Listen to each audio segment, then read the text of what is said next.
ഇപ്പോ ഒരുപിടി പ്രശ്നങ്ങളുമായാണ് തെരഞ്ഞെടുപ്പിനെ അഭിമുഖീകരിക്കുന്നത് കോൺഗ്രസ് അല്ലെങ്കിൽ UDF. സംശയമില്ല. MP-മാരുടെ മത്സര ആവശ്യം അത് പൂർണ്ണമായും തള്ളി അതെങ്ങനെ ഡീൽ ചെയ്യും എന്നുള്ളതാണ്. തിരുവനന്തപുരം സെൻട്രൽ അടക്കമുള്ള സീറ്റുകളിലെ തർക്കം ഒരു വലിയ പ്രശ്നമായി നിൽക്കുന്നു. ഘടകകക്ഷികളെ മെരുക്കണം, അങ്ങനെ നിരവധി പ്രശ്നങ്ങളുണ്ട്. അതെല്ലാം പരിഹരിച്ച് സാധാരണ നമുക്കറിയാം കോൺഗ്രസിലെ UDF-ലെ ഇത്തരം പ്രശ്നങ്ങളൊക്കെ എല്ലാ തെരഞ്ഞെടുപ്പ് കാലത്തും വളരെ സജീവമാണ്, സംശയമില്ല. പക്ഷേ ഇത്തവണ കുറച്ചുകൂടി ഒരു അവധാനതയോടുകൂടി കാര്യങ്ങൾ മുന്നോട്ട് കൊണ്ടുപോകേണ്ട പശ്ചാത്തലം കൂടി ഉണ്ടല്ലോ.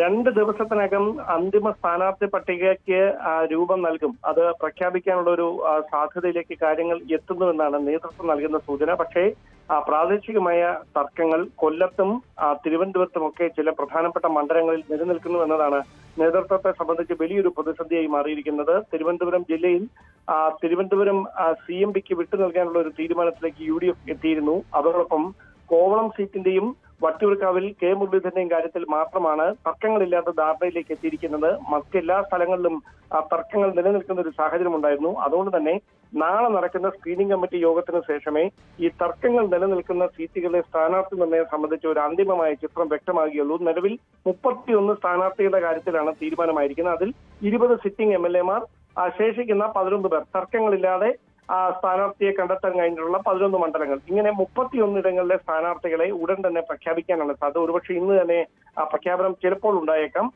അതിനുശേഷം ശേഷിക്കുന്ന പട്ടിക നാളത്തെ സ്ക്രീനിംഗ് കമ്മിറ്റി യോഗത്തിന് ശേഷമായിരിക്കും പ്രഖ്യാപിക്കുക. കോൺഗ്രസിന്റെ സ്ഥാനാർത്ഥി പട്ടിക ഹൈക്കമാൻഡാണ് പ്രഖ്യാപിക്കുന്നത്. അതുകൊണ്ട് തന്നെ ഈ സീറ്റിന് വേണ്ടി അവകാശവാദം ഉന്നയിച്ച നേതാക്കളൊക്കെ ഡൽഹിയിൽ കോൺഗ്രസിന്റെ ദേശീയ നേതൃത്വവുമായി വീണ്ടും കൂടിക്കാഴ്ച നടത്താനും അനുനയിപ്പിക്കാനും ഒക്കെയുള്ള നീക്കങ്ങൾ ഒരു വശത്ത് നടത്തിക്കൊണ്ടിരിക്കുകയാണ്. ഏറ്റവും പ്രധാനപ്പെട്ട കാര്യം MP-മാർ മത്സരിക്കണമോ വേണ്ടയോ എന്ന കാര്യത്തിൽ അനിശ്ചിതത്വം തുടരുന്നുവെന്നത് തന്നെയാണ്. കാരണം ഒരു പരിധിക്കപ്പുറത്തേക്ക് പ്രതിഷേധങ്ങൾ കടക്കുന്ന ഒരു സാഹചര്യം ഉണ്ടായാൽ വളരെ ചുരുങ്ങിയ ദിവസങ്ങൾ മാത്രമാണ് തെരഞ്ഞെടുപ്പിന് അവശേഷിക്കുന്നത്.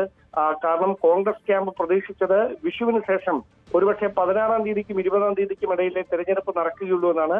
ആ പ്രതീക്ഷകളെ അപ്പാടെ തെറ്റിച്ചുകൊണ്ടാണ് 9-ാം തീയതി വോട്ടെടുപ്പ് പ്രഖ്യാപിച്ചിരിക്കുന്നത്. അതുകൊണ്ട് തന്നെ ഈ ചുരുങ്ങിയ ദിവസങ്ങൾക്കുള്ളിൽ തർക്കങ്ങൾ പരിഹരിച്ചുകൊണ്ട് പ്രചാരണ ഘട്ടത്തിലേക്ക് പാർട്ടിക്ക് സജീവമായി കടക്കേണ്ടതുണ്ട്. അങ്ങനെ ഒരു സാഹചര്യത്തിൽ തർക്കം ഇങ്ങനെ മുമ്പോട്ട് കൊണ്ടുപോകുക എന്ന് പറയുന്നത് വലിയൊരു പ്രതിസന്ധിയായി മാറും.